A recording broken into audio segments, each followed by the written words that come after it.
नमस्कार दर्शकों, आप देख रहे हैं हमारा स्पेशल न्यूज बुलेटिन, जहां हर खबर होगी सबसे तेज, सटीक और भरोसेमंद। बने रहिए हमारे साथ, क्योंकि आगे आने वाली खबरें बदल सकती हैं आपका नजरिया। शुरू करते हैं आज की बड़ी ब्रेकिंग न्यूज। उत्तर प्रदेश में आज आस्था का महापर्व छठ पूजा धूमधाम से मनाया जा रहा है। लाखों व्रती महिलाएं और श्रद्धालु नदियों के घाटों पर एकत्रित होकर आज शाम डूबते सूर्य को अर्घ्य देंगे। प्रशासन ने सुरक्षा के व्यापक इंतजाम किए हैं। 4 दिवसीय छठ महापर्व के तीसरे दिन षष्ठी तिथि पर मुख्यमंत्री योगी आदित्यनाथ आज लखीमपुर खीरी के 1 दिवसीय दौरे पर हैं। वे अलीगंज स्थित कबीरधाम आश्रम में आयोजित एक जनसुनवाई करेंगे और विकास परियोजनाओं का शिलान्यास भी कर सकते हैं। मौसम विभाग के अनुसार यूपी में मौसम तेजी से बदल रहा है। सुबह शाम की ठंड में बढ़ोतरी दर्ज हुई है। पश्चिमी यूपी कुछ हिस्सों में आज हल्की बारिश की संभावना है। पूर्वी यूपी शुष्क रहेगा, पर तापमान में गिरावट जारी है। मुरादाबाद में एक इमारत के ग्राउंड फ्लोर पर स्थित रेस्टोरेंट में भीषण आग लगने से हड़कंप मच गया। 4 सिलेंडर फटने के कारण आग तेजी से फैली, जिसमें एक व्यक्ति की दुखद मौत हो गई। दमकल कर्मियों ने कड़ी मशक्कत के बाद आग पर काबू पाया। लखनऊ पुलिस ने से अधिक आपराधिक मामलों में वांछित संभल प्राइम कॉन्स्पिरेटर के खिलाफ इंटरपोल का रेड कॉर्नर नोटिस जारी करने की मांग की है। ये अपराधी डोफाजिटी से दुबई से अपना आपराधिक नेटवर्क चला रहा था, जिसे अब वापस लाने की तैयारी है। छठ पर्व के चलते उत्तर प्रदेश के वाराणसी, गोरखपुर और प्रयागराज जैसे प्रमुख जिलों में स्थानीय अवकाश घोषित किया गया है। सरकारी और निजी स्कूलों को बंद रखा गया है, ताकि भक्त बिना किसी बाधा के छठ पूजा के अनुष्ठानों में शामिल हो सके। यूपी में आज सोने और चांदी के भाव में मामूली उतार चढ़ाव देखा गया। दिवाली के बाद भी सर्राफा बाजार में खरीदारी बनी हुई है। विशेष मौजूदा कीमतों को निवेश के लिए अच्छा अवसर मान रहे हैं। हालांकि सतर्कता बनाए रखने की सलाह दी गई है। भारतीय वायुसेना IAF की स्क्वाड्रन क्षमता बढ़ाने के लिए सरकार ने सुखोई Su-30 MKI बेड़े को अपग्रेड करने की महत्वाकांक्षी योजना को आगे बढ़ाया है। ये निर्णय पुराने MiG-21 लड़ाकू विमानों की सेवानिवृत्ति के बाद लिया गया है, जिससे वायुसेना की ताकत बनी रहे। आगामी स्थानीय निकाय चुनावों को देखते हुए उत्तर प्रदेश में राजनीतिक सरगर्मियां तेज हो गई हैं। प्रमुख दलों जैसे सपा और बसपा ने उम्मीदवारों के चयन और चुनावी रणनीति पर विचार विमर्श शुरू कर दिया है। सभी पार्टियां जोर शोर से अपनी तैयारियों में जुटी हैं। ग्रामीण अर्थव्यवस्था को मजबूत करने के लिए यूपी सरकार ने किसानों की आय बढ़ाने और उनकी उपज का उचित मूल्य सुनिश्चित करने हेतु नई खरीद नीतियों पर काम शुरू कर दिया है। इन नीतियों से किसानों को बिचौलियों से मुक्ति मिलने की उम्मीद है। प्रदेश में स्वास्थ्य सेवाओं के विस्तार पर ध्यान केंद्रित किया जा रहा है। ग्रामीण क्षेत्रों में नए प्राथमिक स्वास्थ्य केंद्रों PHC की स्थापना की जाएगी। इसका उद्देश्य दूर दराज के इलाकों तक बुनियादी चिकित्सा सुविधाओं की पहुंच को सुनिश्चित करना और स्वास्थ्य सेवाओं को मजबूत करना है। शिक्षा के क्षेत्र में गुणात्मक सुधार लाने के लिए योगी सरकार ने नई शिक्षण सामग्री और शिक्षकों के लिए विशेष प्रशिक्षण कार्यक्रमों पर जोर दिया है। इसका लक्ष्य छात्रों को आधुनिक और गुणवत्तापूर्ण शिक्षा प्रदान करना है, जिससे उनका भविष्य उज्जवल हो सके।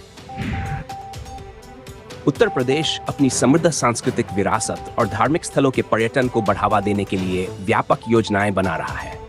विभिन्न पर्यटन स्थलों के विकास और बुनियादी ढांचे को मजबूत करने पर ध्यान केंद्रित किया जा रहा है, ताकि पर्यटकों को बेहतर अनुभव मिल सके। राज्य सरकार द्वारा चलाई जा रही जन कल्याणकारी योजनाओं का लाभ अंतिम पात्र लाभार्थी तक पहुंचाने के लिए एक विशेष लाभार्थी संतुष्टि अभियान शुरू किया गया है। इस अभियान के तहत सरकारी अधिकारी घर घर जाकर योजनाओं के कार्यान्वयन की समीक्षा करेंगे।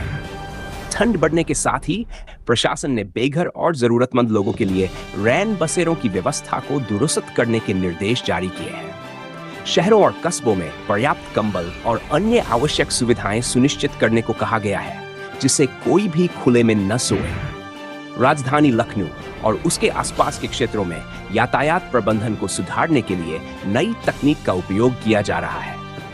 Intelligent traffic management system ITMS को लागू करने पर जोर दिया जा रहा है, ताकि सड़कों पर भीड़ कम हो और यातायात सुगम हो। उत्तर प्रदेश सरकार ने युवाओं के लिए रोजगार के अवसर पैदा करने के उद्देश्य से एक बड़ा कौशल विकास और उद्यमिता कार्यक्रम शुरू करने की घोषणा की है। इस कार्यक्रम के माध्यम से युवाओं को उद्योगों की मांग के अनुसार प्रशिक्षण दिया जाएगा। न्यायिक प्रक्रिया को तय करने और लंबित मामलों को कम करने के लिए यूपी की अदालतों में नई तकनीकी प्रणालियों को लागू किया जा रहा है। ई-कोर्ट और ऑनलाइन फाइलिंग जैसी सुविधाओं का विस्तार किया जा रहा है। न्याय समय पर और सुलभ हो। पर्यावरण संरक्षण को बढ़ावा देने के लिए पूरे प्रदेश में बड़े पैमाने पर वृक्षारोपण अभियान चलाया जाएगा। सरकार ने इस वर्ष हरित क्षेत्र को बढ़ाने का महत्वाकांक्षी लक्ष्य रखा है, जिसमें जन भागीदारी सुनिश्चित करने पर विशेष ध्यान दिया जाएगा। पुलिस महानिदेशालय ने राज्य में महिला सुरक्षा को सर्वोच्च प्राथमिकता देते हुए मिशन शक्ति बल अभियान के अगले चरण को और अधिक प्रभावी बनाने के निर्देश दिए हैं। महिला हेल्प डेस्क और एंटी रोमियो स्क्वाड को सक्रिय करने पर जोर दिया गया है। राज्य के औद्योगिक विकास प्राधिकरणों ने नए निवेशकों को आकर्षित करने के लिए अपनी नीतियों में डील दी है। सिंगल विंडो सिस्टम को और मजबूत किया जा रहा है ताकि व्यवसाय शुरू करने की प्रक्रिया को सरल और त्वरित बनाया जा सके। कानपुर, आगरा और मेरठ जैसे बड़े शहरों में बुनियादी ढांचे के विकास के लिए नई परियोजनाएं शुरू की गई हैं। इनमें मेट्रो विस्तार, फ्लाईओवर निर्माण और जल निकासी प्रणालियों का आधुनिकीकरण शामिल है, जिसका लक्ष्य शहरी जीवन को बेहतर बनाना। Uttar Pradesh power corporation limited ने बिजली चोरी रोकने और उपभोक्ताओं को 80 घंटे बिजली आपूर्ति सुनिश्चित करने के लिए तकनीकी सुधारों पर जोर दिया। स्मार्ट मीटरिंग परियोजनाओं को तेजी से लागू करने का काम जारी है। राज्य आपदा प्रबंधन प्राधिकरण ने आने वाले दिनों में संभावित चक्रवाती तूफान मोंथा के खतरे के मद्देनजर तटीय जिलों के लिए चेतावनी जारी की है। हालांकि यूपी में इसका सीधा असर कम होगा, पर संबंधित विभागों को सतर्क रहने के निर्देश दिए गए। गोमती रिवरफ्रंट और अन्य नदी किनारे की विकास परियोजनाओं को तेजी से पूरा करने पर योगी सरकार का ध्यान है। इन परियोजनाओं से न केवल शहरों की सुंदरता बढ़ेगी, बल्कि पर्यावरण संरक्षण और सार्वजनिक मनोरंजन के अवसर भी उपलब्ध होंगे।